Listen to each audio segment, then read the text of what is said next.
Isla na gawa sa abo ng tao? Alamin natin ang isla ng Poveglia, ang pinaka-haunted na isla sa buong mundo.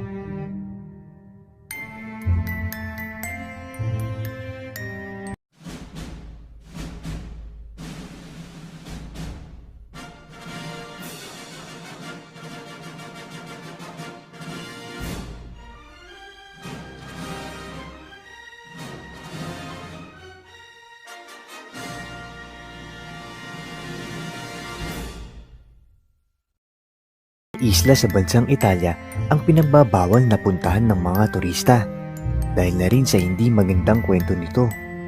Walang commercial na barko o bangka ang pinapayagang maglayag papunta sa islang ito at kinakailangan mo dumaan sa mahabang proseso para makakuha ng permit para lang makapasok dito. Ang islang ito ay ang Poveglia Island, ang isla sa Italia na nagmistulang impyerno. Ang Poveglia Island ay matatagpuan sa gitna ng Venice at Lido sa Italy. Inabandona ito noong 1960s dahil sa illegal, haunted at malademonyong kasaysayan nito. Noong 14th century ay nagkaroon ng matinding nakakahawang sakit na tinatawag na bubonic plague ang mga taga-Europa. Namatay ang 1/3 ng populasyon ng Europe noon dahil sa sakit na bubonic plague. Naisip ng mga mayayaman at importanteng tao sa Italy na ihiwalay ang mga taong may nakakahawang sakit na ito at ipadala sa isang secluded na isla. Kaya nila naisip na ang lahat na mayroong bubonic plague ay ipatapon sa isla ng Poveglia. At ultimo, kahit kaunting sintomas lang ang makita sa isang tao, ay huhulihin at dadalhin sa Poveglia Island, kung saan sila dito ay iiwan hanggang sa mamatay o sinusunog nila ang mga taong nagkaroon ng sakit. Tinatayang nasa 100,000 na katao ang dinala at sinunog sa islang ito at nasa 50% ng lupa ng Poveglia Island ay abo ng mga sinunog na tao.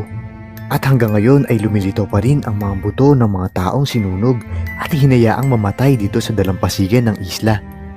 Pagkatapos ng panahon ng sakit ng bubonic plague, ay tinayuan naman ng isang mental hospital ang Poveglia Island. Dito dinadala ang mga taong mayroong sakit sa pag-iisip. At dahil nga malayo sa ibang lugar ang mental hospital sa Poveglia Island, naging malaya ang mga doktor at scientist na pag-eksperimentohan ang mga pasyente dito. Merong isang doktor ang nagsilbi sa ospital na ito at gumagawa siya ng kakaibang eksperimento sa mga pasyente. Gumagamit siya ng mga tools gaya ng hand drills, chisels at hammer para pag-eksperimentohan ang mga pasyente doon. Kakausapin muna niya isa-isa ang mga pasyenteng ito sa kanyang office sa bell tower ng ospital. Pagkatapos, tsaka niya ginagawa ang kanyang pagtutorture. Nabaliw ang doktor na yon. Nagpakamatay siya. Tumalon siya sa bell tower kung nasaan ang kanyang klinik. Bago siya magpakamatay ay sinasabi niyang nakakarinig siya ng mga sigaw ng mga taong namatay. Tinanggal ang bell tower sa lugar. Pero ang sinasabi ng mga natitirang tao doon ay nakakarinig pa rin sila ng tunog ng bell o kampana tuwing gabi. Ayon sa mga taong nakapunta dito, may nararamdaman silang parang nakatingin sa kanila habang nililibot ang lugar na ito. Isang kwento pa ng turistang bumisita dito. Pagpasok niya daw sa building ng mental hospital, ay nakarinig siya ng isang malalim na boses na nagsasabing, "Umalis na kayo at wag na kayong babalik." May mga psychic na bumisita sa isla. Sinasabi nila ang mga kaluluwang na stuck sa Poveglia Island ay punong-puno ng galit na kahit man sila ay hindi nila makayanan ang enerhiya. Hindi na rin gustong bumalik ng mga psychic na nag-iimbestiga sa lugar dahil sa napakalakas na enerhiya ng mga kaluluwang namamahay dito. Makalipas ang ilang taon matapos ipasara ang mental hospital sa Poveglia, ay binili ito ng isang mayamang pamilya na nagnanaisa ng baguhin at pasayahin ang isla at gawin itong kanilang private vacation home. Ngunit, hindi tulad ng kanilang inaakala, ay sa unang gabi pa lang ay ginambala na sila ng masasamang espiritong andirito. Pahayag ng nakabili ng isla ay hindi nila maipaliwanag ang nangyari sa kanilang anak na tila sinaktan at binilatan ang mukha. Kaya naman pagkatapos nito ay tuluyan na nilang inabandona ang isla. Ang Poveglia Island ay kinokonsidera bilang darkest place on earth.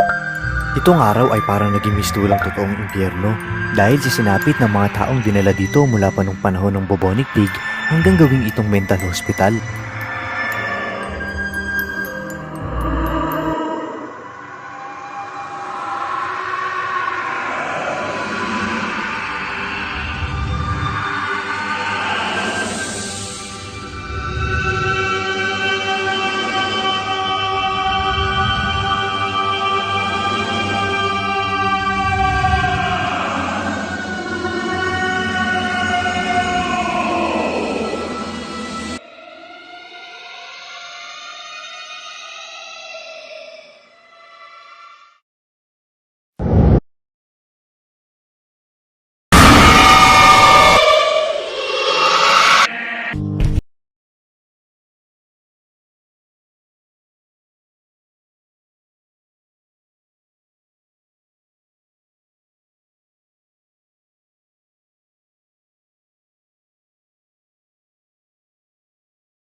Gugustuhin mo bang pumunta sa islang ito?